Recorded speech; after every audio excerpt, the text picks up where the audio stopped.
what I was saying was, when you see all the announcements from CES, there's all the expected things that you would like to see coming out of CES. The thing that struck me each year as I looked at it is innovation. It's all about innovation, right? So we're solving future problems or problems that people don't have today, right? And so we skip the problems that we're still struggling with, right? Yep. So let's take home automation. I'm a tech junkie, you know that. Home automation is everything for me. I love it. And I have an entirely automated home for me. But my wife's like, what happens if you get hit by a bus? I'm going to have no idea how to turn the lights on.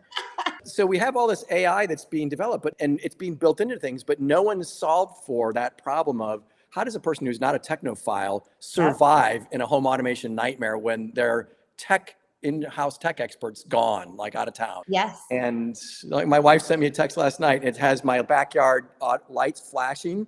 My whole backyard is hue lights, right? And they're flashing. She's like, why are they flashing? And what do I do about it? So here we are.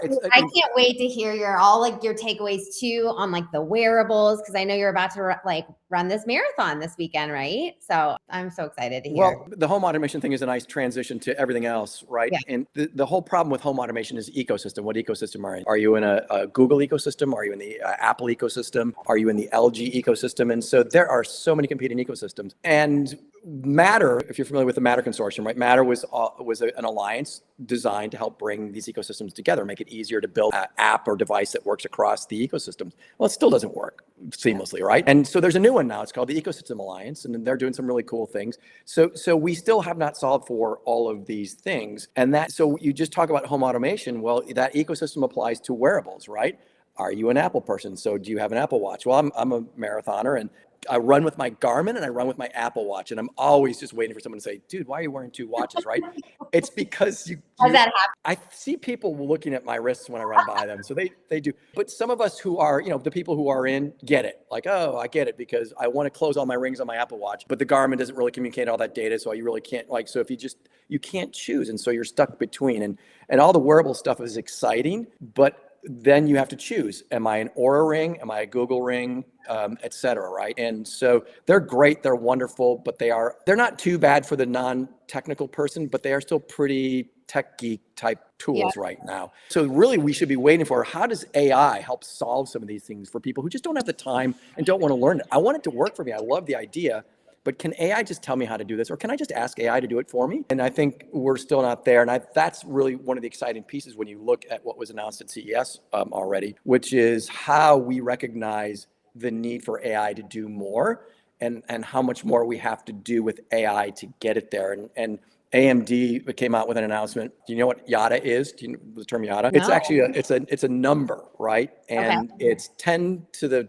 power of 24. And our systems today are processing things at 10 to the 18 today, exaflops. And now AMD is talking about YADA scale. So in order for AI to be able to actually do a lot more of the things that we want it to do, it's got to get faster. It's got to process data even faster. So now we're talking YADA scale, massive amounts of compute in milliseconds, right? And so this is all really cool that we're going in this direction, and we see what it's going to be able to do for us. This ties into robotics. The robots still won't be able to do until we get YADA scale and faster quantum, ultimately, right? Compute capabilities. But we're still working within sort of Moore's law, but not, because Moore's law is somewhat dead because we have to move even faster. So that's exciting, right? So we're going from home automation to wearables, all relying on technology and AI to make them better, smarter, helping us do more, but we're still solving for the technology infrastructure that goes behind them. Yeah. But the sad thing is sometimes, to some extent, about moving towards this massive YADA scale compute is that we need bigger data centers, more data centers. Yeah. So we are still not solving for the biggest problem, which is our energy consumption. So it's kind of like, which comes first, the AI or the intelligence to solve for the problems that AI creates. And so maybe the hope is that much better AI, faster AI can help us solve for energy demands, things that it can possibly solve that the human brain can't solve completely by itself. So, and here's a great example of what we haven't solved for. Everybody gets a new iPhone. Well, it used to be pretty much every year. Now we're a little bit more to the Google phone, right? Yep. Why can't we just have one phone and we just update the thing every couple of years to be even better, right? But no, we have to replace all the... My kids drop it and I need a new one. But yes, 100% agree. So yes, we work with a lot of our clients and we interview people and we say, hey, what do you think about all these innovations? They're like, I don't want them to innovate. I want them to fix the bugs and all their problems that we've been talking about for years. So the challenge is we continue to push innovation, but we don't solve for the problems that we've created or that are still there in the past. There's a lot of talk about really innovation should be only 10% each year. But when you push it past that, you lose customers because they're like, we still have issues that you're not solving for. And I think we can see this even in the consumer side of the equation, right? What we were just talking about, like, why do I need to buy a new phone? Can't you just update this thing for me? And it does more and more and more. Obviously, there are hardware constraints. We get all those things. How about laptops? Think about how many laptops we replace in the corporation. Why can't we upgrade laptops? And I know companies like Dell and other companies have looked at this capability, but we fight that as IT people because we say, well, man, that one that I can open up with a bunch of screws and replace a bunch of parts, if I drop that thing, it's just in 1,000 pieces. Whereas the way we build PCs, laptops today, they're pretty durable, right? And so there's all these give and takes that we have. We hope AI can help us solve for some of these things. We would like to see that. But CES is always great because we come up with all these crazy things, solving problems that we don't have necessarily. But that's why tech geeks like me love it, because like, oh, I can find a way to use that and it's fun. But for the average person like my wife, who's like, look, I just needed to do what I need to do. Can I just have a switch? I just want to switch to turn the lights on and off. I don't want to talk to something to turn it on and off. No, that's so fair. And I feel like, do you think that there's any industries or sectors that are not going to be totally dominated or impacted by AI? Because I feel like No.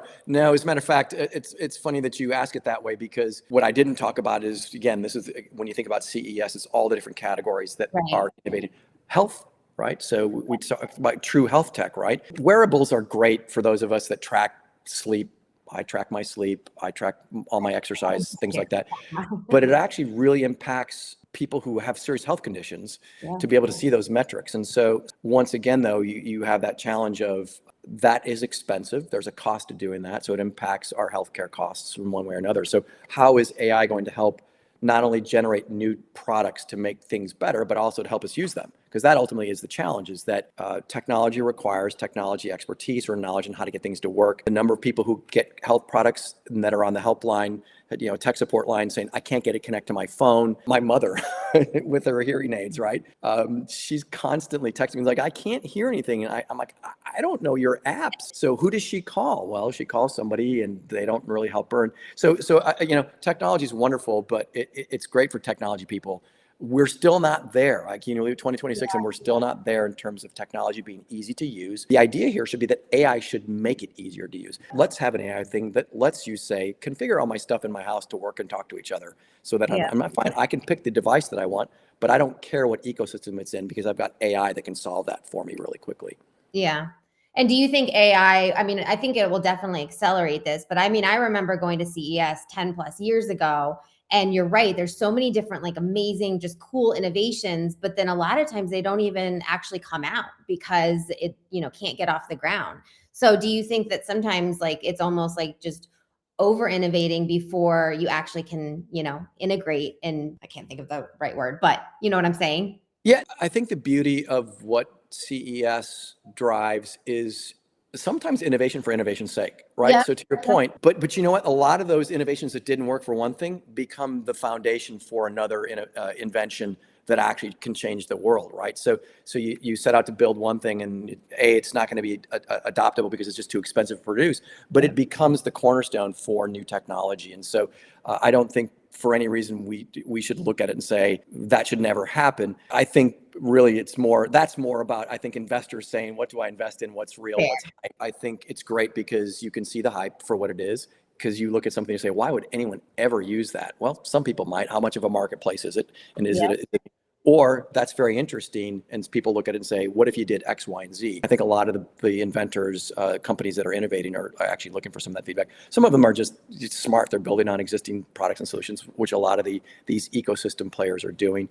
Certainly the PC companies are looking at this. One thing we haven't talked about is chip production, right? So you can't do all these other things. NVIDIA announced their next chip platform, and it's promising to do, again, a lot of the things that we haven't been able to accomplish with the current platforms that they offer. And it's just year after year, we're going to see this continued march towards a world where robotics actually do solve real world problems. As to the category that I saw keep popping up was like your Roomba, or your own.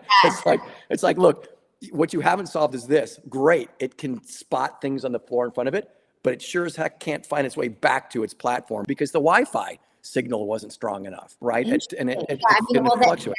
Yeah, and there's like even like weird little quirks. Like mine can't go over any like dark carpet. I mean, obviously it can't go over carpet, but it can't go over any dark spaces. It gets confused and it, goes off on its own. Mine keeps going into the laundry room and trying to go through the wall towards its home base is because it either forgets or the Wi-Fi just isn't accurate enough for it to understand that you haven't.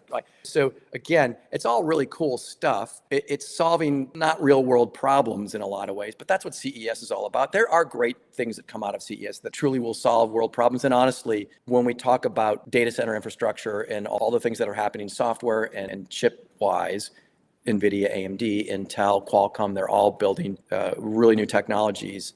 That's for the future. It will help solve real world problems when the technology is ready, when all the other pieces come together. But there's still a lot of progress that needs to happen on software, obviously with AI and the models that are driving a lot of this innovation and ultimately the technology. One of the coolest things I did see. I was just going to ask you, what was one of the coolest things you saw? Do you have smart locks in your home? Do you have? We do, yes. Obviously, either you or your husband are. It's my husband, completely my husband. Guilty as charged, right? How it works.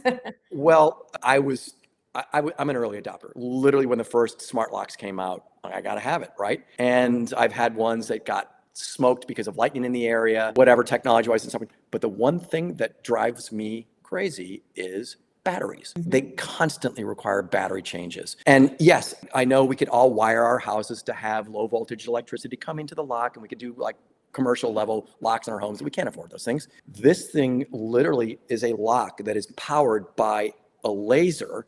You plug in this thing right near your front door, and this laser powers the lock. So you never have to replace batteries, and you don't have to do advanced wiring. You just plug it in and it powers the lock.